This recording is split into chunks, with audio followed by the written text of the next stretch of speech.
ನೀಲನಭಕ್ಕೆ ನೂಲ ಏಣಿ ಭಾಗ 42. ಅಮಾತ್ಯನ ಗುಂಗಿನಲ್ಲಿಯೇ ಕಳೆದು ಹೋಗಿದ್ದಳು ಶಿಶಿರ. ತಂದೆಯ ಯೋಚನೆಯನ್ನರಿಯದೆ ಅವನ ಜೊತೆಗೆ ಭವಿಷ್ಯದ ಕನಸು ಕಾಣತೊಡಗಿದ್ದಳು. ಅವನ ನೆನಪುಗಳೇ ಅವಳ ಮನಸ್ಸಿಗೆ ಮುದ ನೀಡುತ್ತಿದ್ದವು. ಅಣ್ಣ ಹೇಳಿದ್ದರ ಬಗ್ಗೆಯೂ ಚಿಂತೆಯಿತ್ತು. ಅಪ್ಪನನ್ನು ಹೇಗೆ ಒಪ್ಪಿಸುವುದೆಂದು ತಿಳಿಯದಾಗಿತ್ತು. ಮಾರನೇ ದಿನವೇ ಅಮಾತ್ಯನನ್ನು ಪುನಃ ಭೇಟಿಯಾಗಿದ್ದಳು. ಶಾಂಭವಿಯ ತಟದಲ್ಲಿರುವ ಮಾವಿನ ಮರದ ಕೆಳಗೆ. ಮೈಮನಕ್ಕೆ ತಂಪೆರೆಯುವಂತಹ ತಣ್ಣನೆಯ ವಾತಾವರಣ ಅವರ ಪ್ರೇಮಕ್ಕೆ ಮತ್ತಷ್ಟು ಮೆರುಗು ನೀಡುತ್ತಿತ್ತು. ಅಮಾತ್ಯ ನದಿಯತ್ತ ಮುಖ ಮಾಡಿ ಆಹ್ಲಾದಕರ ವಾತಾವರಣವನ್ನು ಆಸ್ವಾದಿಸುತ್ತಿದ್ದವನನ್ನು ಹಿಂದೆಯಿಂದ ಬಂದು ಅಪ್ಪಿಕೊಂಡಳು. ಅವನ ಮುಖದಲ್ಲಿ ಪುಟ್ಟ ನಗುವೊಂದು ಸುಳಿದು ಹೋಯಿತು. ಅವನ ಪಾಲಿನ ನಗು, ಅವನ ಪಾಲಿನ ಸಂತೋಷ, ಅವನ ಪಾಲಿನ ನೆಮ್ಮದಿ ಎಲ್ಲವೂ ಅವಳೇ. ಬಂದ್ಯಾ? ಎಷ್ಟು ಹೊತ್ತು ಕಾಯುವುದು ನಿನಗೆ?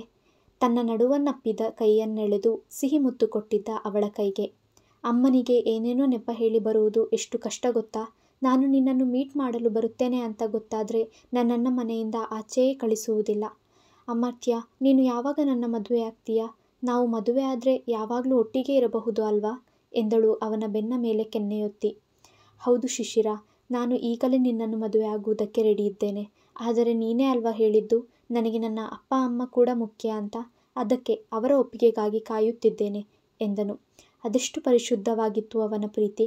ತನ್ನವಳ ಭಾವನೆಗಳನ್ನು ಗೌರವಿಸುತ್ತಾ ಅವಳನ್ನು ಹೃದಯದಲ್ಲೇ ಆರಾಧಿಸುತ್ತಿದ್ದ ಅಮಾತ್ಯ. ಈಗ ಅವನ ಧ್ಯೇಯ ಒಂದೇ, ಶಿಶಿರ. ಅಮಾತ್ಯ, ಅಣ್ಣ ಹೇಳ್ತಿದ್ದ ಅಪ್ಪಾಜಿಯನ್ನು ಒಪ್ಪಿಸುವುದು ತುಂಬ ಕಷ್ಟ ಅಂತ. ಅವರು ಒಪ್ಪಲಿಲ್ಲ ಅಂದರೆ ಏನು ಮಾಡುತ್ತೀಯಾ? ಅದನ್ನೇ ನಾನು ನಿನ್ನ ಬಳಿ ಕೇಳುತ್ತೇನೆ. ನಿನ್ನ ಅಪ್ಪ ಒಪ್ಪಲಿಲ್ಲ ಅಂದರೆ ನೀನೇನು ಮಾಡುತ್ತೀಯಾ? ಕೇಳುತ್ತಾ ಹುಲ್ಲು ಹಾಸಿನ ಮೇಲೆ ಕುಳಿತನು. ಮೊದಲು ನೀನು ಹೇಳು. ಅವನ ಪಕ್ಕವೇ ಕುಳಿತುಕೊಂಡಳು ಶಿಶಿರ. ಅವಳ ಮುಖದಲ್ಲಿದ್ದ ಗಾಬರಿ ಆತಂಕವನ್ನು ಕಂಡು ನಗು ಬಂದು ಬಿಟ್ಟಿತ್ತು ಅಮಾತ್ಯನಿಗೆ. ನನ್ನನ್ನು ಅದೆಷ್ಟು ಪ್ರೀತಿಸುತ್ತಾಳೆ ಈ ಹುಚ್ಚು ಹುಡುಗಿ, ನನ್ನನ್ನು ಕಳೆದುಕೊಳ್ಳುವ ಭಯ ಎಂದುಕೊಂಡವನು ಅವಳ ಮಡಿಲಿನಲ್ಲಿ ತಲೆ ಇರಿಸಿದ. ಹೇಳು ಅಮಾತ್ಯ, ಮತ್ತೆ ಕೇಳಿದಳು ಅವನ ತಲೆ ನೇವರಿಸುತ್ತಾ. ನಿನ್ನನ್ನು ಹೊತ್ತುಕೊಂಡು ಹೋಗಿ ಮದುವೆ ಆಗುವೆ ಎಂದನು. ಅಮಾತ್ಯ, ಮುನಿಸಾದಳು ಹುಡುಗಿ. ಅವ ತಾನೇ ಇನ್ನೇನು ಉತ್ತರ ಕೊಡಲು ಸಾಧ್ಯ? ಏನು, ನನ್ನ ಉತ್ತರ ನಾನು ಹೇಳಾಯಿತು, ಈಗ ನೀನು ಹೇಳು. ಅವಳು ಏನು ಹೇಳಬಹುದೆಂಬ ಕುತೂಹಲ ಅಮಾತ್ಯನಿಗೆ. ಅವಳು ತನ್ನ ಅಪ್ಪಾಜಿಯನ್ನು ಎಷ್ಟು ಪ್ರೀತಿಸುತ್ತಾಳೆಂದು ಬಲ್ಲನಲ್ಲ. ತುಸು ಮೌನವಾದವಳು ನಂತರ, ನನಗೆ ಇಬ್ಬರೂ ಬೇಕು ಅಮಾತ್ಯ. ನನಗೆ ಆಯ್ಕೆ ಮಾಡಲು ತುಂಬ ಕಷ್ಟವಾಗುತ್ತದೆ. ಅಂತಹ ಸಂದರ್ಭ ಬಂದರೆ ನಾನು ಸತ್ತು ಹೋಗುತ್ತೇನೆ. ಕ್ರಮೇಣ ಅವಳ ದನಿ ಆರ್ದ್ರವಾಯಿತು. ಕಣ್ಣಲ್ಲಿ ನೀರು ಜಿನುಗಿತು. ಸಹಿಸದಾದ ಅಮಾತ್ಯ ತಕ್ಷಣ ಎದ್ದು ಕೂತನು. ಹೇ ಹುಚ್ಚಿ, ಹಾಗೆಲ್ಲ ಯಾಕೆ ಮಾತಾಡೋದು? ನಿನ್ನ ಅಪ್ಪನ ಮೇಲೆ ನಿನಗೆ ನಂಬಿಕೆ ಇಲ್ವಾ? ಕಾಯೋಣ ಶಿಶಿರ, ಖಂಡಿತ ಅವರು ಒಪ್ಪಿಕೊಳ್ಳುತ್ತಾರೆ ಎಂದು ಅವಳ ಕಣ್ತೊಡೆದು ಸಮಾಧಾನಿಸಿದ. ಕೊಂಚ ನಿರಾಳಳಾದಳು ಶಿಶಿರ. ನೀನು ಈ ಯೋಚನೆಯನ್ನೆಲ್ಲ ನನಗೆ ಬಿಟ್ಟು ಬಿಡು ಶಿಶಿರ. ನಿನಗೋಸ್ಕರ ಇಷ್ಟು ದೂರ ಬಂದು ಈ ಹಳ್ಳಿಯಲ್ಲಿ ಕಾಲ ಕಳೆಯುತ್ತಿರುವುದು ಯಾಕೆ? ಬರಿಗೈಯಲ್ಲಿ ವಾಪಸ್ಸು ಹೋಗುವುದಕ್ಕಾ? ನಿನ್ನ ಅಪ್ಪನನ್ನು ಒಪ್ಪಿಸುವ ಜವಾಬ್ದಾರಿ ನನ್ನದು ಶಿಶಿರ. ಹೇಗಾದರೂ ಒಪ್ಪಿಸುತ್ತೇನೆ. ನೀನು ಭಯಪಡುವುದಲ್ಲದೆ ನನ್ನನ್ನು ಭಯಪಡಿಸಬೇಡ ಎಂದು ಅವಳ ಆನೆಗೆ ಬೆಚ್ಚನೆಯ ಮುತ್ತಿಟ್ಟನು. ಅವನ ಎದೆಯಲ್ಲಿ ಹುದುಗಿ ಹೋದಳು ಶಿಶಿರ. ಅವನ ಒಲುಮೆಯ ಅಪ್ಪುಗೆಯಲ್ಲಿ ಅವಳೊಳಗಿದ್ದ ಆತಂಕವೆಲ್ಲ ಇಂಗಿ ಹೋಯಿತು. ಐ ಲವ್ ಯು ಅಮಾತ್ಯ, ಅವಳು ಮುದ್ದು ಮುದ್ದಾಗಿ ಹೇಳಿದಾಗ ಅವಳ ನೆತ್ತಿಯ ಮೇಲೆ ತುಟಿಯೊತ್ತಿದ್ದ ಅಮಾತ್ಯ. ಅಂದು ಭಾರೀ ಶೆಕೆ. ನಿದ್ದೆಯೇ ಹತ್ತುತ್ತಿಲ್ಲ ಗಗನ್ಗೆ. ಸೊಳ್ಳೆಗಳ ಕಾಟ ಬೇರೆ, ಜೊತೆಗೆ ಕರೆಂಟ್ ಸಹ ಇಲ್ಲ. ಬಹಳವೇ ಕಿರಿಕಿರಿ ಎನ್ನಿಸಿತ್ತವನಿಗೆ. ಕೆಲಹೊತ್ತು ಹೊರಗೆ ಕೂತು ಗಾಳಿ ತೆಗೆದುಕೊಳ್ಳೋಣವೆಂದು ಮನೆಯಿಂದ ಆಚೆ ಬಂದನು. ಮೆಟ್ಟಿಲ ಬಳಿ ಕೂತವನಿಗೆ ಮಾನ್ಯ ನೆನಪಾಗಿದ್ದಳು. ಅವಳಿಗೆ ಕರೆ ಮಾಡಲೆಂದು ಮೊಬೈಲ್ ಹೊರತೆಗೆದವನಿಗೆ ಎರಡೆರಡು ಮನಸ್ಸು. ಈ ರಾತ್ರಿಯಲ್ಲಿ ಕರೆ ಮಾಡುವುದು ಬೇಡ, ಮಲಗಿರಬಹುದು ಎಂದುಕೊಂಡನು. ಆದರೂ ಯಾಕೋ ಮನಸ್ಸು ತಾಳಲಿಲ್ಲ. ಅವಳಿಗೆ ಫೋನಾಯಿಸೇ ಬಿಟ್ಟ. ಕಾಕತಾಳೀಯವೆಂಬಂತೆ ಇತ್ತ ಅವನದೇ ನೆನಪಿನಲ್ಲಿ ನಿದ್ದೆ ಬಾರದೆ ಒದ್ದಾಡುತ್ತಿದ್ದಳು ಮಾನ್ಯ. ಫೋನಿನ ಮೇಲೆ ಅವನ ಫೋಟೋ ಮೂಡಿದಾಗ ಅವಳಿಗಾದ ಖುಷಿ ಅಷ್ಟಿಷ್ಟಲ್ಲ. ಹಲೋ, ಅವಳು ಕರೆ ಎತ್ತಿದಾಗ ನಗು ಮೂಡಿತು ಅವನ ಮುಖದಲ್ಲಿ. ಸಾರಿ ಮಾನ್ಯ, ಈ ಹೊತ್ತಲ್ಲಿ ಕಾಲ್ ಮಾಡಿ ಡಿಸ್ಟರ್ಬ್ ಮಾಡಿದೆ ಅನಿಸುತ್ತೆ. ಮಲಗಿದ್ದ ಎಂದನು. ಅಯ್ಯೋ, ಹಾಗೇನೂ ಇಲ್ಲ ಗಗನ್, ನಾನು ಕೂಡ ನಿಮ್ಮನ್ನೇ ನೆನಪಿಸಿಕೊಳ್ಳುತ್ತಿದ್ದೆ. ಶಿಶಿರ ಹೇಗಿದ್ದಾಳೆ? ಅಮಾತ್ಯ ಸರ್ ಎಲ್ಲಿ? ಅವಳು ಕೇಳಿದಾಗ ಬೇಸರ ನಟಿಸಿದ ಹುಡುಗ. ಅಲ್ಲ, ಈ ಹೊತ್ತಲ್ಲಿ ನಿದ್ದೆ ಮಾಡದೆ ನಿನ್ನ ನೆನಪಿಸಿಕೊಂಡು ಕಾಲ್ ಮಾಡಿದ್ದೇನೆ. ನನ್ನ ಬಗ್ಗೆ ವಿಚಾರಿಸುವುದು ಬಿಟ್ಟು ಅಮಾತ್ಯ ಸರ್ ಶಿಶಿರ ಬಗ್ಗೆ ಕೇಳ್ತೀಯಾ ಎಂದನು. ನಾಲಿಗೆ ಕಚ್ಚಿಕೊಂಡಳು ಹುಡುಗಿ. ನವಪ್ರೇಮಿಗಳಲ್ಲವೇ ಈ ಕಾಡಿಸುವಿಕೆಯೆಲ್ಲ ಹೊಸದು. ಹಾಗಲ್ಲ, ಅದು ಅವಳು ತಡವರಿಸುವುದನ್ನು ಕಂಡು ನಗು ಬಂದು ಬಿಟ್ಟಿತ್ತು ಗಗನ್ಗೆ. ಹೋಗ್ಲಿ ಬಿಡು ಮಾನ್ಯ, ನಾನು ತಮಾಷೆ ಮಾಡಿದ್ದೆ ಅಷ್ಟೇ. ಅವರ ಬಗ್ಗೆ ನನಗೂ ನಿನ್ನಷ್ಟೇ ಕಾಳಜಿ ಇದೆ. ಎಂದಾಗ ನಿಟ್ಟುಸಿರಿಟ್ಟಳು ಹುಡುಗಿ. ಗಗನ್, ನಿಮ್ಮನ್ನು ತುಂಬ ಮಿಸ್ ಮಾಡಿಕೊಳ್ಳುತ್ತಿದ್ದೇನೆ. ಅಮರ್ತ್ಯ ಸರ್ ಶಿಶಿರ ಒಂದಾಗಬೇಕು ಅಂತ ಬಯಸುವುದರಲ್ಲಿ ನನ್ನ ಸ್ವಾರ್ಥವೂ ಇದೆ. ಏನು ಗೊತ್ತಾ, ಅವರು ಬೇಗ ಒಂದಾದರೆ ನೀವು ಬೇಗ ವಾಪಸ್ಸು ಬರುತ್ತೀರಾ.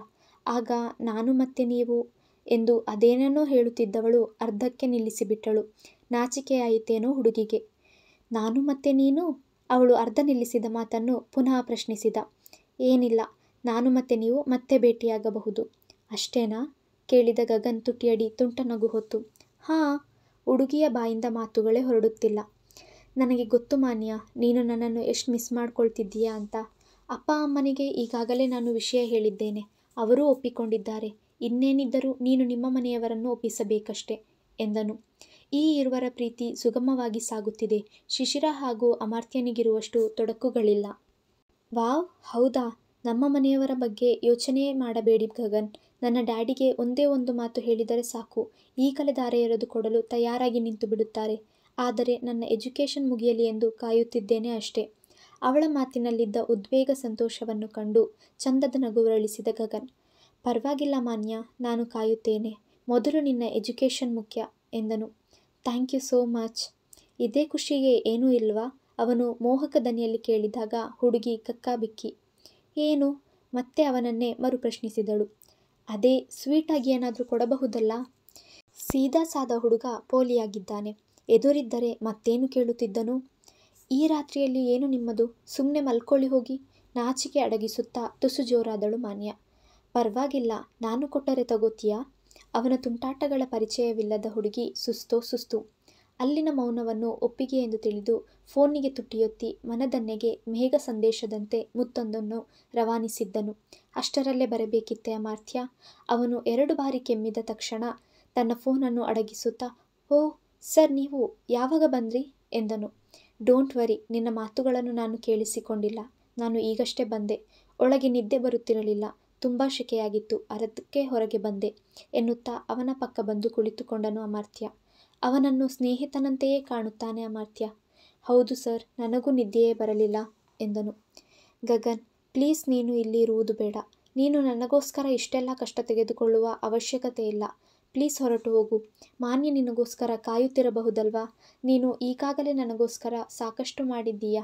ನಮ್ಮ ಬಗ್ಗೆ ಯೋಚಿಸಿದ ಹಾಗೆ ಮಾನ್ಯ ಬಗ್ಗೆಯೂ ಯೋಚಿಸಬೇಕಲ್ವಾ? ಅವಳು ನೀನು ಪ್ರೀತಿಸುತ್ತಿರುವ ಹುಡುಗಿ. ತನ್ನಿಂದಾಗಿ ಅವನು ಈ ಹಳ್ಳಿಯಲ್ಲಿ ಕಷ್ಟಪಡುವುದನ್ನು ಸಹಿಸಲಾಗುತ್ತಿರಲಿಲ್ಲ ಅಮರ್ತ್ಯನಿಗೆ. ಅವನನ್ನು ಹೇಗಾದರೂ ಹೊರಡಿಸಬೇಕೆಂದು ನೋಡುತ್ತಿದ್ದ. ಸುಮ್ಮನೆ ನಕ್ಕವನು. ಸರ್, ನಾನು ಈಗ ವಾಪಸ್ಸು ಹೋದರೂ ಅವಳೇ ನನ್ನನ್ನು ಬೈದು ಮತ್ತೆ ಇಲ್ಲಿಗೆ ದಬ್ಬುತ್ತಾಳೆ. ನೀವು ಗಿಲ್ಟ್ ಫೀಲ್ ಆಗುವ ಅವಶ್ಯಕತೆ ಇಲ್ಲ. ನಾನು ಇಷ್ಟಪಟ್ಟೆ ನಿಮ್ಮ ಜೊತೆ ಇರುವುದು, ಕಷ್ಟದಿಂದಲ್ಲ ಎಂದನು. ಅವನಿಗೆ ಹೇಗೆ ಅರ್ಥ ಮಾಡಿಸುವುದೋ ತೋಚದಾಯಿತು ಅಮರ್ತ್ಯನಿಗೆ. ಅವನ ಸಹೃದಯಕ್ಕೆ ಮತ್ತೊಮ್ಮೆ ಭಾವುಕನಾದನು ಅಮರ್ತ್ಯ. ಅಂದು ಶಿಶಿರಾಳ ಮನೆಯಲ್ಲಿ ಅವ್ಯಕ್ತ ಹಾಗೂ ಅನೂಹ್ಯಳ ನಿಶ್ಚಿತಾರ್ಥದ ಸಂಭ್ರಮ. ಹತ್ತಿರದ ಸಂಬಂಧಿಕರನ್ನು ಮಾತ್ರ ಕರೆದು ಸರಳವಾಗಿ ಏರ್ಪಡಿಸಿದ್ದರು. ಇದೆಲ್ಲ ಅವಿಯ ಷರತ್ತು. ಅವನು ಮೊದಲೇ ಹೇಳಿಬಿಟ್ಟಿದ್ದ, ಆಡಂಬರ ಬೇಡವೆಂದು. ಅವನು ಐ ಲವ್ ಯು ಹೇಳಿದ ಕ್ಷಣದಿಂದ ನವಿಲಾಗಿತ್ತು ಅನೂಹ್ಯಳ ಮನ. ಅವನು ನಿಜಕ್ಕೂ ನನ್ನನ್ನು ಪ್ರೀತಿಸುತ್ತಾನೆಂಬ ಭ್ರಮೆಯಲ್ಲಿದ್ದಳು ಹುಡುಗಿ. ಅವಳಿಗೆ ಪುನಃ ಕರೆ ಮಾಡಿ ಸಮಜಾಯಿಷಿ ನೀಡುವ ಗೋಜಿಗೆ ಹೋಗಿರಲಿಲ್ಲ ಅವಿ. ಇತ್ತ ಶಿಶಿರಾಳ ಸಂಭ್ರಮಕ್ಕಂತೂ ಪಾರವೇ ಇರಲಿಲ್ಲ. ಕಾರಣ, ಗಂಗಾಧರ್ ಅಮರ್ತ್ಯನನ್ನೂ ನಿಶ್ಚಿತಾರ್ಥಕ್ಕೆ ಆಹ್ವಾನಿಸಿದ್ದರು. ಬಂಗಾರದ ಕುಸುರಿಯ ತಿಳಿಗುಲಾಬಿ ಸೀರೆ ತೊಟ್ಟು ಮನೆ ತುಂಬ ಓಡಾಡುತ್ತಿದ್ದಳು. ಆಗಾಗ ತನ್ನವನನ್ನು ಕಣ್ಣಲ್ಲೇ ಕೆಣಕುತ್ತಾ ಮುದ್ದು ನಗು ನೀಡುತ್ತಾ ಅವನನ್ನು ಕಾಣಿಸುತ್ತಿದ್ದಳು. ಪಾಪದ ಹುಡುಗ ಅವಳನ್ನು ಮೊದಲ ಬಾರಿ ಸೀರೆಯಲ್ಲಿ ಕಂಡು ಕಳೆದೇ ಹೋಗಿದ್ದ. ಅದೆಷ್ಟು ಮುದ್ದು ನನ್ನ ಶಿಶಿರ! 1000 ಬಾರಿ ಮೆಚ್ಚುಗೆ ನೀಡಿಬಿಟ್ಟಿತ್ತು ಅವನ ಮನಸ್ಸು. ಅವಳನ್ನು ಮನಸಾರೆ ಮುದ್ದಿಸುವ ಆಸೆಯಾಗಿತ್ತು. ಆದರೆ ಅದಾಗದು. ನೆಂಟರೆಲ್ಲ ಅಲ್ಲಿಯೇ ಇದ್ದಾರಲ್ಲ, ಅವಳು ಒಂಟಿಯಾಗಿ ಸಿಗಲಿ ಎಂದು ಕಾಯುತ್ತಿದ್ದ ಅಮರ್ತ್ಯ. ಅವನಿಗೆ ಮತ್ತಷ್ಟು ನೆಮ್ಮದಿ ನೀಡಿದ್ದು ಗಂಗಾಧರ್ ತಾವೇ ಖುದ್ದಾಗಿ ಅವನನ್ನು ನಿಶ್ಚಿತಾರ್ಥಕ್ಕೆ ಆಹ್ವಾನಿಸಿರುವುದು. ಅವರಿಗೆ ನನ್ನ ಮೇಲೆ ನಂಬಿಕೆ ಮೂಡುತ್ತಿದೆ ಎಂದು ಖುಷಿಯಲ್ಲಿದ್ದನು. ಅವರ ಯೋಚನೆಯ ಬಗ್ಗೆ ಅರಿವೇ ಇಲ್ಲ ಹುಡುಗನಿಗೆ. ಹಿರಿಯರ ಸಮ್ಮುಖದಲ್ಲಿ ಉಂಗುರ ಬದಲಿಸಿಕೊಂಡರು ಅವಿ ಹಾಗೂ ಅನು. ಜೋಡಿಗಳಿಗೆ ತುಂಬು ಮನಸ್ಸಿನಿಂದ ಹರಸಿದ್ದ ಅಮರ್ತ್ಯ. ಮಂಜು, ನಿನಗೂ ನನಗೂ ಎಲ್ಲಿಯ ಹೋಲಿಕೆ? ಒಂದು ವಿದ್ಯಾಸಂಸ್ಥೆಯ ವಾರಸುದಾರ ನೀನು, ನಾನೊಬ್ಬ ಬಡ ರೈತ. ಈ ಬಡವನ ಮನೆಗೆ ಬಂಗಾರದಂಥ ಮಗಳನ್ನು ಕಳಿಸುತ್ತಿದ್ದೀಯ. ನಿಜಕ್ಕೂ ನನಗೆ ಮಾತನಾಡಲು ಪದಗಳೇ ಸಿಗುತ್ತಿಲ್ಲ ಕಣೋ. ಗೆಳೆಯನೊಂದಿಗೆ ಮಾತಿನಲ್ಲಿ ತೊಡಗಿದ್ದ ವೇಳೆ ಭಾವುಕರಾದರು ಗಂಗಾಧರ್. ಅಷ್ಟೆಲ್ಲ ಆಸ್ತಿಯ ಒಡೆಯರಾದರೂ ಒಂದಿನಿತೂ ದರ್ಪ ತೋರದೆ ಸಾಮಾನ್ಯ ಹಳ್ಳಿಯಲ್ಲಿ ಮಗಳ ನಿಶ್ಚಿತಾರ್ಥವನ್ನು ನೆರವೇರಿಸಿದ್ದರಲ್ಲ ಮಂಜುನಾಥ್. ಅಂತಹ ಗೆಳೆಯನ ಬಗ್ಗೆ ಎನ್ನಿಲ್ಲದ ಹೆಮ್ಮೆ ಗಂಗಾಧರರಿಗೆ. ಇಷ್ಟು ದಿನ ಇಲ್ಲದ ಅಂತಸ್ತು ಈಗ ಯಾಕೋ ಬಂತು? ಇದೆಲ್ಲವನ್ನು ನೀನು ನನ್ನ ಬಳಿ ಅಲ್ಲ, ನನ್ನ ಮಗಳ ಬಳಿ ಹೇಳಬೇಕು. ನಿನ್ನ ಮಗನೇ ಬೇಕೆಂದು ಹಠ ಹಿಡಿದಿದ್ದು ಅವಳೇ ಅಲ್ಲವೇ ಎಂದು ಆತ್ಮೀಯ ನಗುವೊಂದನ್ನು ಹೊರಡಿಸಿದರು ಮಂಜುನಾಥ್. ಆದರೂ ಯಾಕೋ ಭಯವಾಗುತ್ತಿದೆ ಕಣೋ. ಆ ಮಗು ಹೇಗೆ ಹೊಂದಿಕೊಳ್ಳುತ್ತಾಳೋ ಈ ಮನೆಗೆ. ಸಿಟಿಯಲ್ಲಿ ಬೆಳೆದವಳು, ಹಳ್ಳಿಯ ವಾತಾವರಣ ಅಭ್ಯಾಸವಿಲ್ಲ. ಇದೊಂದು ಆತಂಕ ಇದ್ದೇ ಇತ್ತು ಅವರಿಗೆ. ನನ್ನ ಮಗಳ ಬಗ್ಗೆ ನಿನಗಿನ್ನೂ ಗೊತ್ತಿಲ್ಲ ಗಂಗು. ತಾನು ಪ್ರೀತಿಸಿದ್ದನ್ನು ಕೇವಲ ದಕ್ಕಿಸಿಕೊಳ್ಳುವುದಲ್ಲ, ಪ್ರೀತಿಸಿದವರಿಗಾಗಿ ಬದಲಾಗುವುದನ್ನೂ ಬಲ್ಲಳು. ನೀನೇನು ಯೋಚಿಸಬೇಡ, ಅವಳು ಖಂಡಿತ ಒಳ್ಳೆಯ ಸೊಸೆಯಾಗುತ್ತಾಳೆ ಎಂದು ಸಮಾಧಾನಿಸಿದ್ದರು ಮಂಜುನಾಥ್. ಅದೇ ವೇಳೆ ಅದೇಕೋ ಅಮಾತ್ಯನ ನೆನಪಾಗಿ ಮನಸ್ಸಿಗೆ ಭಾರವಾಯಿತು ಗಂಗಾಧರರಿಗೆ. ಅವನೂ ಸಹ ಪ್ರೀತಿಸಿದವಳಿಗಾಗಿ ಐಷಾರಾಮಿ ಬದುಕು ಬಿಟ್ಟು ಹಳ್ಳಿ ಜೀವನ ನಡೆಸುತ್ತಿದ್ದಾನಲ್ಲ. ಅಂತಹ ಪ್ರೇಮಿಯ ಹೃದಯವನ್ನು ಹೇಗೆ ಹೊಡೆಯಲು ಸಾಧ್ಯ? ಆದರೆ ಅವರು ತಮ್ಮ ನಿರ್ಧಾರದಿಂದ ಹಿಂದೆ ಸರಿಯಲು ಸಿದ್ಧರಿರಲಿಲ್ಲ. ನೆಂಟರೆಲ್ಲ ನೆರೆದಿದ್ದ ಮನೆಯಲ್ಲಿ ತನ್ನವಳನ್ನು ತೃಪ್ತಿಯಾಗಿ ಕಣ್ತುಂಬಿಕೊಳ್ಳುವುದಕ್ಕೂ ಆಗಿರಲಿಲ್ಲ ಅಮಾತ್ಯನಿಗೆ. ಅವರಿಬ್ಬರು ಭೇಟಿಯಾಗುತ್ತಿದ್ದ ಮಾಮೂಲಿ ಜಾಗಕ್ಕೆ ಬರಹೇಳಿ ಅವಳಿಗಾಗಿ ಕಾಯುತ್ತಿದ್ದ. ಅಮಾತ್ಯ! ಅವಳ ಕೂಗು ಕೇಳಿ ತಿರುಗಿ ನೋಡಿದನು. ತುಸು ದೂರದಲ್ಲಿ ನಿಂತಿದ್ದಾಳೆ ಹುಡುಗಿ. ನನಗೆ ಮನೆಯಲ್ಲಿ ತುಂಬ ಕೆಲಸ ಇದೆ, ನಾಳೆ ಸಿಗ್ತೀನಿ ಎಂದು ಕೂಗಿ ಹೇಳಿ ಅಲ್ಲಿಂದ ಕಾಲ್ಕೀಳಲು ನೋಡಿದಳು. ಅವಳನ್ನು ಗೋಳು ಹುಯ್ದುಕೊಳ್ಳುವುದನ್ನು ಈಗೀಗ ಚೆನ್ನಾಗಿ ಕಲಿತುಕೊಂಡಿದ್ದಾಳೆ ಶಿಶಿರ. ಹೋಯ್ ನಿಂತ್ಕೋ, ಎಲ್ಲಿ ಓಡುತ್ತೀಯಾ? ಅವಳ ಹಿಂದೆಯೇ ಓಡಿದವ ಹೆಜ್ಜೆಯ ವೇಗ ಹೆಚ್ಚಿಸಿದ. ಕೊನೆಗೂ ಸಿಕ್ಕಿಬಿದ್ದಳು ಕಳ್ಳಿ. ತಟ್ಟನೆ ಅವಳನ್ನು ತನ್ನ ತೋಳಲೆತ್ತಿಕೊಂಡ. ಮತ್ತೆ ತಪ್ಪಿಸಿಕೊಂಡು ಹೋಗಬಾರದಲ್ಲ. ಈಗಲೂ ಅದೇ ತಿಳಿ ಗುಲಾಬಿ ಸೀರೆಯಲ್ಲಿದ್ದಾಳೆ ಹುಡುಗಿ. ಅವನ ಬಾಹುವಿನಲ್ಲಿ ಕಿಲಕಿಲನೆ ನಗುತ್ತಿದ್ದಾಳೆ. ನಿಮ್ಮ ಮನೆಯಲ್ಲಿ ಬೇಕೆಂದೇ ತಪ್ಪಿಸಿಕೊಂಡು ಓಡಾಡುತ್ತೀಯಾ? ಈಗ ಓಡು ನೋಡೋಣ ಎಂದನು. ಅಯ್ಯೋ ಬಿಡು ಪ್ಲೀಸ್, ಅಲ್ಲಿ ಎಲ್ಲರೂ ಇದ್ರು ಅಲ್ವಾ, ಅದಕ್ಕೆ ನಿನ್ನನ್ನು ಸರಿಯಾಗಿ ಮಾತಾಡಿಸಲಿಲ್ಲ ಎಂದು ಮತ್ತೆ ನಗತೊಡಗಿದಳು. ಮುತ್ತು ಸುರಿದಂಥ ನಗುವುದು. ಅವನ ಹಿಡಿತ ಕಚಗುಳಿ ಇಟ್ಟಂತಾಗಿತ್ತೇನೋ. ಹೋ ಹೌದಾ, ಸರಿ, ಈಗ್ಯಾಕೆ ತಪ್ಪಿಸಿಕೊಂಡು ಓಡುತ್ತಿದ್ದೆ ಎಂದನು. ಹಾಗೆ ಸುಮ್ಮನೆ ಕಾಲು ಬಡಿಯುತ್ತಾ ಹೇಳಿದಳು ಹುಡುಗಿ. ಊಟ ಬಡಿಸುವಾಗ ನನಗೆ ಮಾತ್ರ ಲಾಡು ಹಾಕಲಿಲ್ಲ ನೀನು ಯಾಕೆ? ಮತ್ತೆ ಕೇಳಿದ. ಊಟದ ಸಮಯದಲ್ಲಿ ಅವನ ಪ್ರಿಯ ತಿನಿಸನ್ನೇ ಬಡಿಸದೆ ಆಟವಾಡಿಸಿದ್ದಳಲ್ಲ. ಈಗ ಕೊಡ್ಲಾ? ಮುದ್ದು ಮುದ್ದಾಗಿ ಕೇಳಿದಳು ಶಿಶಿರ. ಎಲ್ಲಿ ತಂದಿದ್ದೀಯಾ? ತಟ್ಟನೆ ತನ್ನನ್ನು ಎತ್ತಿಕೊಂಡಿದ್ದವನ ಕೆನ್ನೆಗೆ ಬಲವಾಗಿ ಮುತ್ತಿಟ್ಟಳು. ಅವನ ಪಾಲಿನ ಲಡ್ಡು ಅದು. ಇಷ್ಟೇ ಸಾಕಾ, ಇನ್ನೂ ಬೇಕಾ ಎಂದಳು. ಅವನಿಗೆ ಸುಧಾರಿಸಿಕೊಳ್ಳಲೇ ನಿಮಿಷಗಳೂ ಬೇಕಾದವು. ಅಸಲಿ ಲಾಡುವಿಗಿಂತ ಸಿಹಿಯಾಗಿತ್ತೇನೋ ಈ ಲಾಡು.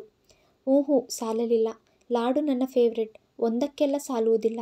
ಅವನ ಮತ್ತೊಂದು ಕೆನ್ನೆಗೂ ತುಟಿಯ ಸವಿ ಹಚ್ಚಿದಳು ಹುಡುಗಿ. ಈಗಲೂ ತೃಪ್ತನಾದಂತಿಲ್ಲ ಹುಡುಗ. ನಾನು ಮನೆಯಲ್ಲಿದ್ದಾಗ ಬೇಸಿನ್ ತುಂಬ ಲಾಡು ತಿನ್ನುತ್ತಿದ್ದೆ. ಇದೇನು ನೀನು 1, 2 ಅಂತ ಕೊಡುತ್ತಿದ್ದೀಯಾ? ಈಗ ಕಾಡಿಸುವ ಸರದಿ ಅವನದ್ದು. ಮುತ್ತು ಕೊಟ್ಟು ತುಟಿ ನೋವು ಬರಿಸಿಕೊಂಡ ಹುಡುಗಿ ಸುಸ್ತಾಗಿ ಬಿಟ್ಟಳು. ಹೋಗು ಅಮಾತ್ಯ, ನನಗೆ ಸುಸ್ತಾಯಿತು ಎಂದು ಮೂತಿಯುಬ್ಬಿಸಿದಳು.